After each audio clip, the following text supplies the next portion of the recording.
Hello everyone.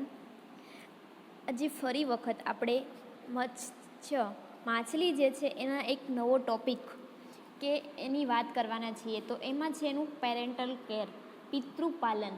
કે ખરેખર માછલીઓ પણ પેરેન્ટલ કેર દર્શાવે છે? તો કે જી હા. કે જેમ આપણે જોઈએ કે મનુષ્ય છે પોતાના યંગવન્સનું જે છે પોતાની રીતે પગભર ન થાય ત્યાં સુધી આપણે એનું કેર કરતા હોઈએ છીએ. સેમ એ જ દરેક એનિમલ છે તેઓ પણ પોતાના બચ્ચા છે પોતાની રીતે ચાલતા, પોતાની રીતે પોતાનો ખોરાક મેળવતા, કે પોતે પોતાની રીતે પોતાનું રક્ષણ કરતા ન થઈ જાય ત્યાં સુધી તેઓ પોતાનું પેરેન્ટ દ્વારા તેની સંભાળ લેવાતી હોય છે. તો જેને આપણે શું કહીએ છીએ? તો કે પેરેન્ટલ કેર. તો આવી જ પેરેન્ટલ કેર છે એ ફિશમાં પણ જોવા મળે છે, જેના ખૂબ ઘણા બધા એક્ઝામ્પલ છે. અલગ અલગ રીતે પોતે પોતાનું પેરેન્ટલ કેર દર્શાવતા જોવા મળતા હોય છે. પેરેન્ટલ કેર એટલે કે આપણને ખબર કે ફિશ છે તો ઈંડા કે બચ્ચાને જન્મ આપે છે. તો જો ઈંડા મૂકે છે તો ઈંડા મૂકવાથી લઈને તેના બચ્ચાઓ જે પોતાના ભક્ષકો હોય એનાથી રક્ષણ મેળવતા ન થઈ જતા હોય ત્યાં સુધી તેઓ પોતાની કાળજી લેતા હોય છે. પરંતુ આજે એની કેર કરવાની જે કહીએ તો કે કેર કરવાનો જે ઓલો છે એકદમ ઓછા વધુ પ્રમાણમાં જોવા મળે છે.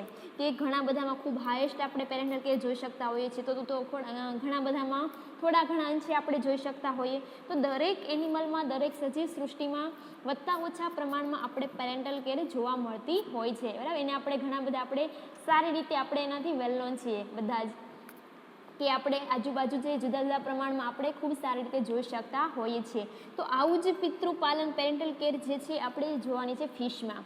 પહેલાં વાત કરી લઈએ કે એક્ઝામમાં જે ક્વેશ્ચન્સ આવે છે તે તો કે જે આપણા થિયરીનો ક્વેશ્ચન જે છે, થિયરીમાં જે આપણા 7 માર્ક્સનો ક્વેશ્ચન, 14 માર્ક્સનો ક્વેશ્ચન્સ આવે છે તો એમાં પણ ડાયરેક્ટ એમ જ આવે છે કે ક્વેશ્ચન્સ કે write short note on parental care in fishes, બરાબર. કે મત્સ્યમાં પિતૃપાલનની પદ્ધતિઓ વર્ણવો. એમાં તમને જો કદાચ મે બી એવું બની શકે કે 7 માર્ક્સના ક્વેશ્ચન હોય તો તમને એમાં એવું કહી શકે કે 4 થી 5 ખાલી પ્રકારના પેરેન્ટલ કેર જે છે એના પ્રકારો પડે અલગ અલગ, તો 4 થી 5 પ્રકાર વર્ણવો એવું બધું કહી શકે. કે કોઈ પણ અથવા તો નામ દઈને પણ કરે કે એના કોઈ પણ 4 કે 5 પ્રકાર નામ આપે કે આ 5 પ્રકારની પેરેન્ટલ કેર છે એના વિશે તમે શોર્ટ નોટ લખો, બરાબર છે. તો આપણે એ પ્રકાર વિશે, એ પ્રકારમાં કઈ રીતે પોતે પેરેન્ટલ કેર દર્શાવે છે અને આવું જે પેરેન્ટલ કેર છે કઈ ફિશમાં જોવા મળે, ખાસ મેઇન એનું એક્ઝામ્પલ, બરાબર. તો આ રીતે આપણે યાદ રાખીશું. બીજી વસ્તુ કે આપણે ખબર છે કે પ્રેક્ટિકલનો જે ક્વેશ્ચન્સ આવે છે, પ્રેક્ટિકલમાં પણ જે રોટેશન આવે છે તેમાં તમારો એક ક્વેશ્ચન છે કે આપેલ આકૃતિને વર્ણવાનું કે છે, બરાબર. Describe the image. તો એમાં તમને આ જેટલા પણ પ્રકારની 7 થી 8 પ્રકારની જે પેરેન્ટલ કેર દર્શાવે છે એ ફિશનો કોઈ પણ એક ફિશનો પેરેન્ટલ કેર દર્શાવતી ઇમેજ મૂકવામાં આવેલ હોય. તમારે ઇમેજને ઓળખીને તમારે વર્ણવાનું છે કે આ પેરેન્ટલ કેર આ પ્રકારની છે અને એમાં આવા પ્રકારનું પેરેન્ટલ કેર તેઓ દર્શાવે છે અને એક્ઝામ્પલ ખાલી જગ્યા ફિશ છે, બરાબર. તો તમારે આપણે પ્રેક્ટિકલમાં પણ આ જ રીતેનો ક્વેશ્ચન્સ આવે, સેમ એ જ રીતે થિયરીમાં પણ. તો અને ખૂબ કે એકદમ ઇઝી એવો અને આપણને બધાને સરળતાથી સમજાઈ જાય એવો ટોપિક છે ફિશિસનો. તે એક નવો ટોપિક એટલે કે parental care in fishes. Same એ જ આપણે આવી પેરેન્ટલ કેર એમ્ફીબિયામાં પણ જોવાની છે કે ઉભયજીવી પ્રાણીઓ છે એમાં પણ આપણે આ જ રીતે એની પિતૃપાલન વિશે પણ વાત જાણીશું, પણ એને આપણે આગળના લેક્ચરમાં જોઈશું. એ પહેલાં અત્યારે વાત કરીએ તો કે પેરેન્ટલ કેર ઇન ફિશ. તો કે parental care is investment provided by a male to his own offspring, બરાબર. કે જે નર પ્રાણી છે પોતાની સંતતિ દ્વારાનું તેઓ કેર લેતા હોય છે. Fish as a group pay little parent care to their eggs and young. Most of them are content to ensure fertilization of their eggs but bestow little attention on them. And this like parental behavior is correlated with production of great number of eggs and sperm. કે એવું છે કે ઈંડા કે બચ્ચા છે જે પોતાની જાતે પોતાનું રક્ષણ છે એ ભક્ષકોથી ન કરે ત્યાં સુધી કાળજી લેવાની ઘટનાને આપણે શું કહી શકીએ? તો કે પિતૃપાલન કહેવામાં આવે છે. તો કે આ પિતૃપાલન છે એ ફિશમાં થોડા પ્રમાણમાં પિતૃપાલન છે એ આપણેના ઈંડા માટે થઈને, પોતાના બચ્ચા માટે થઈને જોવા મળતું હોય છે. પરંતુ વધારે પ્રમાણમાં માછલી ઈંડા મૂકે છે, બરાબર, અથવા તો એનું કે જે એનો સ્પર્મ રેસ્ટ એટલે કે જે ઈંડા મૂકવાનું અને વધારે પ્રજનન દર્શાવતા પ્રજનન કોષો છે એના લીધે થઈને તેનો સંબંધ જે છે એનામાં પિતૃપાલન પર પડતો જોવા મળે છે. એટલે કે ફિશ વધારે પ્રમાણમાં એગ લે કરે છે, બરાબર, અને વધારે પ્રમાણમાં એના પ્રજનન કોષો જોવા મળતા હોવાથી એનામાં ખૂબ થોડું ઓછું પેરેન્ટલ કેર છે આપણે જોઈ શકીએ છીએ, બરાબર. એટલે કે શું, તો કે જે માછલી છે વધારે પ્રમાણમાં ઈંડા મૂકે છે, આથી તેનું પ્રમાણ જે છે એના તરફની વિકાસની જે કાળજી હોય છે એ ઓછી જોવા મળતી હોય. ઉપરાંત જે છે એ પ્રજનન કોષો વધારે પ્રજનન દર્શાવે છે એની સાથે પણ તેનો સંબંધ ધરાવતા હોય છે. એટલે કે માછલીમાં જેવું જોવું હોય જેટલા પ્રમાણમાં એટલું પિતૃપાલન જોવા મળતું હોતું નથી. એનું મેઇન રીઝન તો કે એગનું પ્રમાણ વધારે અને એના પ્રજનન કોષોનું પણ વધારે પ્રમાણના લીધે થઈને આવું જે છે ઓછું પેરેન્ટલ કેર તેઓ દર્શાવતા હોય છે. અને ફરી વખત વાત કરીએ તો કોને કીધું પેરેન્ટલ કેર? તો કે જ્યાં સુધી જે છે પ્રાણીના ઈંડા કે બચ્ચા જે છે એ પોતાની જાતે પોતાનું રક્ષણ એના ભક્ષકોથી કરતા ન થાય ત્યાં સુધી એની કાળજી લેવામાં આવે એને કહેવામાં આવે છે એનું પિતૃપાલન. એના આપણે પિતૃપાલન જે છે આપણે એને અલગ અલગ પ્રકાર રીતે એને દર્શાવી શકીએ છીએ. આપણે અલગ અલગ પ્રકારમાં જે છે એને જોઈએ તો કે અહીંયા ખાસ કરીને એક વાત યાદ રાખીએ કે એના જે મેલ પ્રાણી છે, નર પ્રાણી છે એ ખૂબ સારું એવું પિતૃપાલન દર્શાવતા જોવા મળે છે. વધારે પ્રમાણમાં જો હોય તો કોણ? તો કે મેલ પ્રાણી છે. તો કે અહીંયા આપણે એના અલગ અલગ પ્રકાર 7 થી 8 પ્રકારના છે એમાં જોઈએ તો પહેલું છે કે નેસ્ટ બિલ્ડિંગ એટલે કે માળો બનાવવો. હા, જેને ખ્યાલ નહીં એ લોકોને એમ થશે કે ખરેખર માછલી પણ માળો બનાવે છે બર્ડ્સની જેમ, કે પક્ષીઓને આપણે બધા માળા જોયા છે કે માળામાં ઈંડા મૂકે એમાંથી બચ્ચા બહાર આવતા હોય, પણ હા ખરેખર એના જેવું જ અમુક માછલીઓ છે એ પણ પાણીમાં તળીએ આપણને ખબર કે પાણીમાં ઘણા બધા પ્રકારનું ઘાસ જોવા મળતું હોય છે, તો આ ઘાસ છે, બરાબર, અથવા તો પાણીમાં તરતો માળો એ રીતનો અલગ અલગ પ્રકારના જે છે એ માળા બનાવતી હોય છે અમુક ફિશ જે છે તે. અને એ માળો બનાવીને જે છે માળો કોણ બનાવશે? તો કે નર પ્રાણી છે એ માળો બનાવશે. નર માછલી છે એ માળો બનાવે છે અને પછી માળો રેડી થઈ જાય ત્યારબાદ તે એની જે માદા પ્રાણીને એના તરફ આકર્ષે છે, એના તરફ એને એટ્રેક્ટિવ કરશે એના માળા તરફ. જો માદાને માળો અનુકૂળ આવશે તો માદા જે છે એ માળામાં એગ લે કરે છે. ત્યારબાદ તો માદા એગ લે કરીને જતી રહે, એનું કામ ત્યાં પૂરું થઈ જાય છે. પણ જે મેલ પ્રાણી છે, નર જે છે એ આ માળાનું ધ્યાન રાખશે, એના ભક્ષકો જે છે એનાથી પોતાના એગનું રક્ષણ કરશે. એગમાંથી બચ્ચા બહાર આવશે ત્યારબાદ તેઓ બચ્ચાને પણ પોતાની સાથે રાખતા જોવા મળે છે. આ રીતે જે છે મેલ પ્રાણી પોતાનું રક્ષણ કરતા છે જોવા મળે છે. તો જે આ નેસ્ટ બિલ્ડ કરે છે એનું ખૂબ સારું એક્ઝામ્પલ જોઈએ તો છે સ્ટિકલબેક, બરાબર. ખૂબ સારું એક્ઝામ્પલ જોઈએ તો કોનું છે? તો કે સ્ટિકલબેક. કોનું? તો કે સ્ટિકલબેક. સ્ટિકલબેક જે છે ખૂબ પ્રખ્યાત એક ઉદાહરણ પાડતું જે છે એ સ્ટિકલબેક છે એ નાના મીઠા પાણીની માછલી છે. અહીંયા જે આપણે આકૃતિમાં જોઈએ તો કે આ કોણ છે? તો કે નાના મીઠા પાણીમાં રહેતી માછલી છે જે કે ઉત્તર અમેરિકાના તળાવમાં પણ જે છે એ જોવા મળે છે. તો કે આ કેવી છે? તો કે અહીંયા તમે આકૃતિમાં જોઈ શકો છો કે જે નર માછલી છે, બરાબર, આ જે છે એ કઈ છે? તો કે આ મેલ નર માછલી જે છે એ મૃત ઝાડ છે, જે સુકાઈ ગયેલા ઝાડ છે એની ડાળમાંથી તેના ડાળ જે કચરો બધો ભેગો કરીને પોતાના કિડનીમાંથી એક ચીકણા પ્રવાહીનો સ્ત્રાવ કરે છે, બરાબર, કે જે ઝાડની ડાળખાઓ ભેગા કરીને એમાંથી પોતે ભેગા કરશે અને કિડનીમાંથી જે છે એ ચીકણા પ્રવાહીનો સ્ત્રાવ કરશે. જ્યારે આ માળો છે એ યોગ્ય કદનો બની જાય પછી એક નર જે છે એમાંથી પસાર થઈ શકે, બરાબર, એવી નાની ટનેલ બનાવે. એટલે કે આ જે ભાગ જે છે એ કેવો કચરાનો ભાગ છે, અહીંયાથી આ જે માદા છે એમાં એન્ટર થઈ શકે એ રીતે એક ટનેલ બનાવે, એટલે કે કોઈ છિદ્ર જેવી રચના કે અંદર એન્ટર થઈ શકે. આ ટનેલ બનાવે છે અને આ ટનેલમાં જે છે એ માદાને ઈંડા મૂકવા માટે પ્રેરે છે, બરાબર. આ જે ફિમેલ જે છે એને પ્રેરે છે અને માદા એમાં એગ લે કરી દે છે. જ્યાં સુધી ઈંડાનું સેવન ન થાય ત્યાં સુધી નર જે છે આ ફલિત ઈંડાનું ધ્યાન રાખે છે. એટલે કે જેવી માળો રેડી થઈ ગયો, ટનેલ બની ગઈ, પછી નર પ્રાણી સ્ટિકલબેક નર છે એ ફિમેલને એટ્રેક્ટ કરે છે. ફિમેલ જેવીમાં માળામાં પ્રવેશ તેમાં એગ લે કરે છે, એની પાછળ તરત જ મેલ છે એ પણ માળામાં એન્ટર થશે અને ઈંડાને જે છે ફલિત કરે છે. હવે આ ફલિત થઈ ગયેલા ઈંડાનું જે છે આ નર પ્રાણી જે છે એનું રક્ષણ કરશે અને બધા જેના ભક્ષકો હશે બધાથી એનું રક્ષણ કરતા જોવા મળે છે અને એમાંથી બચ્ચા બહાર આવે ત્યાં સુધી એને એની જોડે રાખતા હોય છે. આ રીતે જે છે સ્ટિકલબેકનું એક્ઝામ્પલ છે. ખબર છે, આ રીતે આપણે અહીંયા જોઈ શકીએ છીએ આકૃતિમાં. તો બીજું એક્ઝામ્પલ છે બાઉફિન, બોફિન જેને કહીએ છીએ. આ જે બોફિન જે છે એ અહીંયા આકૃતિમાં જોઈએ તેમ તો કે ગોળાકાર માળો બનાવે છે. આ બોફિન જે છે એ ઉત્તર અમેરિકાના જે જળાશય છે, બરાબર છે, એ જે ઉત્તર અમેરિકાનું જે જળાશય છે એમાં જોવા મળતી માછલી છે બોફિન જે છે. અહીંયા શું તો કે નર જે છે એ ગોળાકાર માળો બનાવશે, બરાબર, સર્ક્યુલર નેસ્ટ જે છે આ જે સર્ક્યુલર નેસ્ટ બનાવે છે અને એમાં જ્યાં સુધી ઈંડા જે છે એનું સેવન ન થાય ત્યાં સુધી તેનું ધ્યાન રાખતા હોય છે અને ત્યાર પછી તે બચ્ચાને પણ પોતાની સાથે રાખે છે, બરાબર છે. આ ઉપરાંત જે છે એ નર આફ્રિકન લંગફિશ કે જેને આપણે પ્રોટોપ્ટેરસ કહીએ છીએ, બરાબર. આફ્રિકન જે લંગફિશ છે એ શું કરશે તો કે એ લંબગોળ આકારનો ખાડો કે હોલ જેવી રચના કરે છે.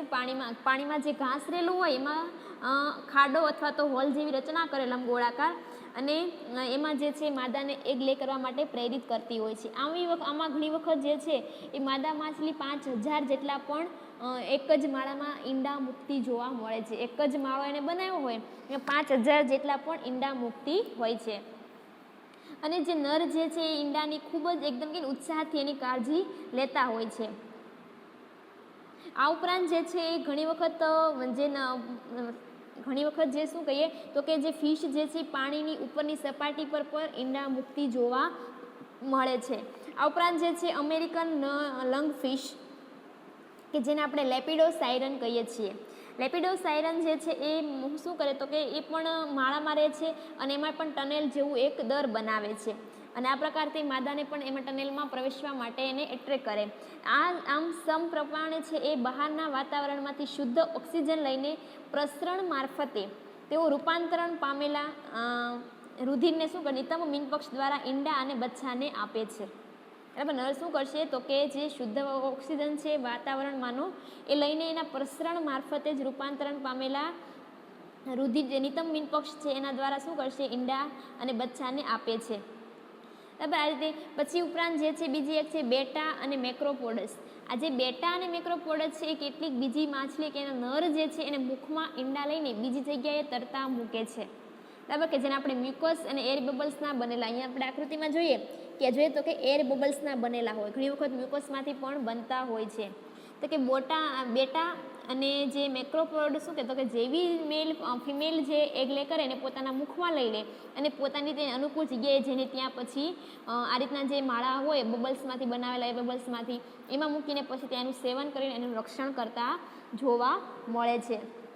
તો આ રીતની જે છે એ અલગ અલગ ફિશ જે છે આ પ્રકારના નેસ્ટ અને એનું ટનેલ બનાવીને તેને શું કરે એનું રક્ષણ કરતા હોય છે. પણ આ કોણ કરે છે તો કે નર પ્રાણી જે છે એ જ પોતે માળો બનાવશે અને માદાને એમાં ઈંડા મૂકવા માટે પ્રેરિત કરે છે અને પછી તેના એગ અને બચ્ચાનું ધ્યાન રાખતા જોવા મળે છે. એક્ઝામ્પલમાં મેઇન જોઈએ તો કોનું સ્ટિકલબેક છે, બાઉફિન છે, પ્રોટોપ્ટેરસ, લેપિડોસાયરન, બેટા અને મેક્રોપોડસ.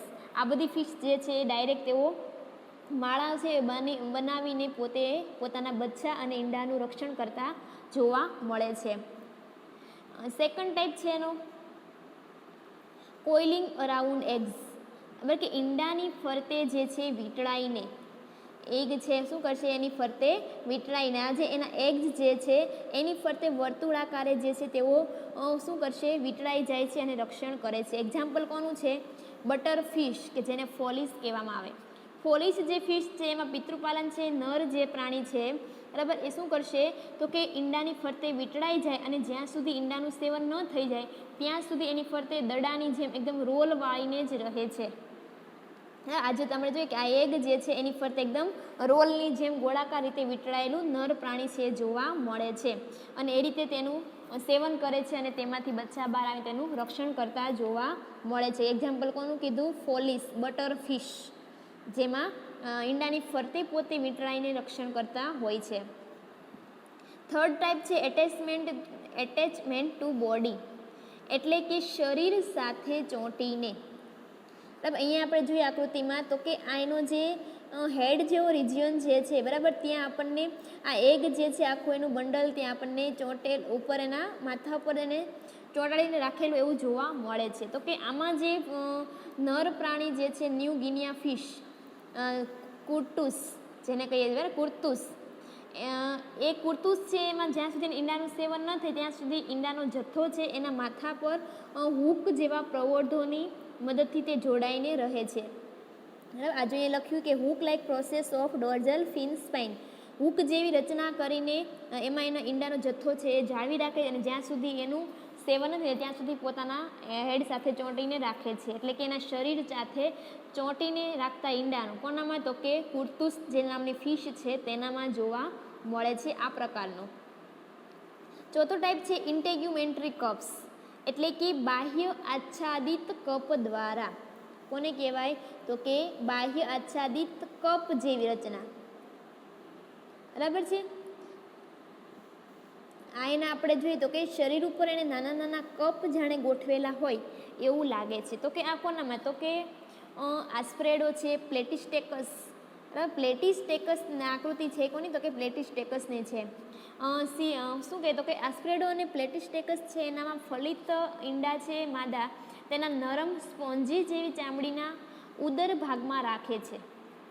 આ જે માદા પ્રાણી રાખે છે નરમ જે સ્પોન્જી જેવી ચામડી ઉદરનો પ્રદેશ છે એમાં રાખે છે. બરાબર, એકદમ કપ લાઇક છે રચના બનાવે. તો કે આ ઈંડા જે છે એક દંડ જેવી રચનાથી કપ લાઇક રચના જેવી શરીર સાથે જ્યાં સુધી તેનું સેવન ન થાય ત્યાં સુધી જોડાઈને રહેતા જોવા મળે છે. એક દાંડી જેવી રચના કે જેના સાથે કપ જેવી રચના બનાવતી એના શરીર સાથે ચોંટીને રહેતી હોય એવી રચના પોતે બનાવે અને તેમાં એના ઈંડા રહેતા, ઈંડાનું સેવન થાય ત્યાં સુધી એના શરીર સાથે ચોંટીને રહેતા હોય છે. એટલે શું થયું એનું ટાઈપ ઇન્ટેગ્યુમેન્ટરી, એટલે કે બાહ્ય આચ્છાદિત કપ દ્વારા. કોનામાં, તો કે આસ્પ્રેડો છે, પ્લેટિસ્ટેકસ છે એમાં જોવા મળતું હોય છે અને આ પ્રકારે એના ઈંડાનું સેવન કરે છે. નેક્સ્ટ ટાઈપ છે શેલ્ટર ઇન માઉથ, પોતાના મુખીય વસાહત દ્વારા. મુખમાં પોતે વસાહત એટલે કે એના મુખમાં રાખતી હોય. તો કે મેલ ઇન ધ કેટફિશ એરિયસ છે, ફિમેલ છે કિકલિડની ટિલાપિયા છે. બરાબર, આ જે બધી ફિશ જે છે એ શું કરશે, તો કે તેની મુખમાં જે છે એ કોથળી જેવી રચના જોવા મળે એમાં એના ફલિત ઈંડા જે છે એ માઉથ કેવિટીમાં રાખે છે અને નર માછલી જે છે બરાબર છે એ શું કરશે, નર માછલીમાં કોણ કીધી, તો કે કેટફિશની જે એરિયસ છે, ફિમેલમાં જે છે એ કિકલિડ છે. આ જે છે તેઓ પોતાને ફલિત ઈંડા એના મુખમાં લઈને ફરતી જોવા મળે છે. મુખની જે મુખગુહા કેવિટી છે એમાં રાખે છે અને આ તેની કાળજી લેતા હોય છે. થોડા પુખ્ત બચ્ચા થાય બરાબર, થોડા એવા પુખ્ત બચ્ચા કે એના જે ભય સમયે જે એનો નર જે માછલી છે એની મુખગુહામાં લઈને ફરતા હોય છે. કોઈનો ભય જેવો સ્થાન દેખાય ત્યારે પોતે તે પોતાના મુખમાં જે છે એને લઈને તેઓ ફરતા હોય, એટલે કે એ રીતે એના મુખમાં જે છે એને રક્ષણ આપીને એનું પેરેન્ટલ કેર દર્શાવતા હોય છે. નેક્સ્ટ ટાઈપ છે બ્રૂડ પાઉસ. બરાબર, બધા વેલ નોન એક્ઝામ્પલ કે જે બધા જ ઓળખે છે જેને આપણે કહીએ છીએ શિશુધાની. કોણ છે આ, તો કે સી હોર્સ, હિપોકેમ્પસ કે જેને આપણે જળ ઘોડો એવું કહીએ છીએ. ઘણા બધા જળ ઘોડો આવે કે ઘણી બધી એક્ઝામમાં પણ ક્વેશ્ચન્સ આવતો હોય કે જળ ઘોડો શું છે, તો ઘણા બધાને ખબર નથી હોતી કે જળ ઘોડો એ માછલી છે. બરાબર, તેઓ કંઈ ઊંધું જતું લખીને આવતા હોય છે. તો ખાસ એટલે કે જળ ઘોડો જે છે હિપોકેમ્પસ નામની જે માછલી છે ઉપરાંત પાઇપ ફિશ જે છે તેઓ શિશુધાની ધરાવે છે. શિશુધાની એટલે કેવી, તો કે આપણે બધા જાણે ઘરે ડિસ્કવરીમાં એમ જોતા હોઈએ તો કે કાંગારૂ બધાને ખબર છે. બરાબર, ઓસ્ટ્રેલિયાનું જે પ્રાણી છે કાંગારૂ કે પોતાના જે ફિમેલ છે એને ઉત્તર પ્રદેશ બાજુ જે છે આપણને એક કોથળી જેવી રચના જોવા મળે એમાં પોતાના બચ્ચાને રાખતું હોય છે. તો આવી જ એ શિશુધાની જે છે એ હિપોકેમ્પસ જળ ઘોડો પણ ધરાવે છે. આમાં જે માદા માછલી છે એ નર પ્રાણીના પેટની જે શિશુધાની છે એમાં ઈંડા મૂકે છે અને નર તેને શિશુધાનીમાં જ સેવન કરે છે. શિશુધાની કોણ ધરાવે, તો કે મેલ પ્રાણી ધરાવે અને માદા પ્રાણી છે પોતાના એગ છે એને લઈ ક્યાં કરે છે, આ નર જે શિશુધાની ધરાવે છે તેમાં, અને તેમાં તેનું સેવન થતું જોવા મળે છે. એટલે કે તેઓ રક્ષણ કરે છે બ્રૂડ પાઉસ દ્વારા, શિશુધાની દ્વારા. નેક્સ્ટ છે એ મરમેડ પર્સ. બરાબર, કે એક પર્સ જેવી રચના બનાવીને તેઓ રક્ષણ કરતા હોય છે. તો કે આમાં કોણ આવે, તો કે ઓવિપેરસ શાર્ક, કે જે ઈંડા મૂકનારી શાર્ક જે છે, સ્કાયલિયમ જેનું એક્ઝામ્પલ છે, સ્કાયલિયમ તે છે તેના રક્ષણાત્મક તીક્ષ્ણ કેપ્સ્યુલમાં છે ઈંડાનું ફલન કરે છે. અથવા તો જેને આપણે મરમેડ પર્સ કહીએ છીએ, કે જે દરિયાઈ વનસ્પતિ જે છે, બરાબર, દરિયામાં જે વનસ્પતિ જોવા મળતી હોય એમાં લાંબા સમય સુધી એના વેલા કે વેલ જેવા વનસ્પતિના ભાગ સાથે તેઓ જોડાઈને રહેતા હોય છે. એટલે કે જે દરિયામાં જોવા મળતી જે છે વનસ્પતિ એમાં જોડાઈને રહેતા હોય છે.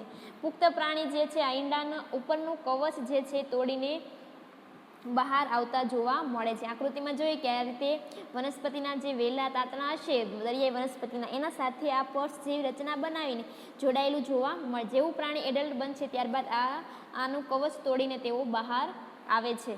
આ રીતે જે છે એ ઈંડા મૂકનારી શાર્ક જે છે, એક્ઝામ્પલ સ્કાયલિયમ છે, એનામાં વિવિધ પ્રકારના આવી પર્સ જેવી રચના જોવા મળે છે. ઉપરાંત જે કેટ શાર્ક છે, પોર્ટ જેક્સન શાર્ક, સ્કેટ છે, કાઇમેરા છે, એમાં આવા અલગ અલગ આકૃતિમાં દર્શાવ્યા પ્રમાણેના વિવિધ પ્રકારના જે છે પર્સ જેવી રચના બનાવે છે અને એમાં પોતાના એગને રાખે છે. અને એગ જે છે એનું સેવન થઈને એમાંથી પુખ્ત પ્રાણી બનતા તેઓ શરીરની આ કવચ તોડીને તેઓ બહાર આવતા જોવા મળે છે. આ રીતનું જે છે પિતૃપાલન કયું થયું, તો કે મરમેડ પર્સ દ્વારા. અને નેક્સ્ટ ટાઈપ છે એ છે વિવિપેરિટી. બરાબર, કે મેં તમને આગળના લેક્ચરમાં વાત કરી હતી કોને કહેવાય વિવિપેરિટી, એટલે કે જે પ્રાણી છે બચ્ચાને જન્મ આપે છે. બરાબર, બચ્ચાને જન્મ આપતી જે માછલી છે એને કહેવામાં આવે વિવિપેરિટી. એક્ઝામ્પલ તો વેલ નોન બધાને ખબર છે કે શાર્ક છે, જેને આપણે ડોગ ફિશ કહીએ છીએ. બરાબર, ઉપરાંત છે એ કાઇપ્નેપ્ટોગેસ્ટર એગ્રીગેટસ, જે કે એટલે કે શું, તો કે આમાં જે છે બચ્ચાને જન્મ આપતી જે માછલી ડોગ ફિશ જે છે, બરાબર, તો એ શું કરશે, તો કે ફલન અને વિકાસ જે છે એનું, બરાબર, ફલન અને એનો વિકાસ છે બંને ક્યાં, તો કે માછલીના શરીરની અંદર જ થાય, એટલે કે અંતઃફલન જોવા મળે. બાકી બધી માછલી કેવું હોય તો કે બાહ્ય ફલન દર્શાવતી હોય, અહીંયા અંતઃફલન દર્શાવે છે. અને જેનો વિકાસ પામતો ગર્ભ છે એ માદા માછલીના શરીરની અંદર જ કે જરદી કોથળી કે જરાયુ જેવી રચના બનાવીને એમાંથી પોષણ મેળવે છે. હવે કે જે પ્રાણીની અંદર શરીરની અંદર જ્યારે બચ્ચું હોય ત્યારે શું થાય છે, એની ફરતે જરદી કોથળી નિર્માણ પામતી હોય કે જે ડાયરેક્ટ એના મધરમાંથી તેઓ પોષણ મેળવી શકે. અને વિકાસ પામીને પુખ્ત પ્રાણી જેવું બચ્ચું બને ત્યારબાદ તેઓ એને શરીરની બહાર આવે છે, એટલે કે બહાર કાઢી નાખે છે. આ પ્રકારનું જે પિતૃપાલન છે એટલે કે વિવિપેરિટી પ્રકારનું જે છે એ સૌથી વધારેમાં વધારે રક્ષણ આપતું અને સૌથી વધારે પિતૃપાલન દર્શાવે છે. આટલા બધા પ્રકાર આપણે ભણ્યા, એમાં જો સૌથી વધારે પિતૃપાલન દર્શાવતું હોય તો એ છે આ પ્રકારે વિવિપેરિટી દ્વારા, કે પોતાના શરીરની અંદર જ પોતાના બચ્ચાને વિકાસ થવા માટે રાખે અને વિકાસ થઈ ગયા બાદ તેઓ શરીરની બહાર કાઢતા જોવા મળે છે. બરાબર, તો હવે ઘણા બધાને ખ્યાલ આવ્યો છે કે માછલી પણ આ રીતે છે પોતે પિતૃપાલન દર્શાવતી જોવા મળે છે, કે આવા અલગ અલગ પ્રકારે આપણે એનામાં પિતૃપાલનનો રેશિયો છે જોઈ શકીએ છીએ.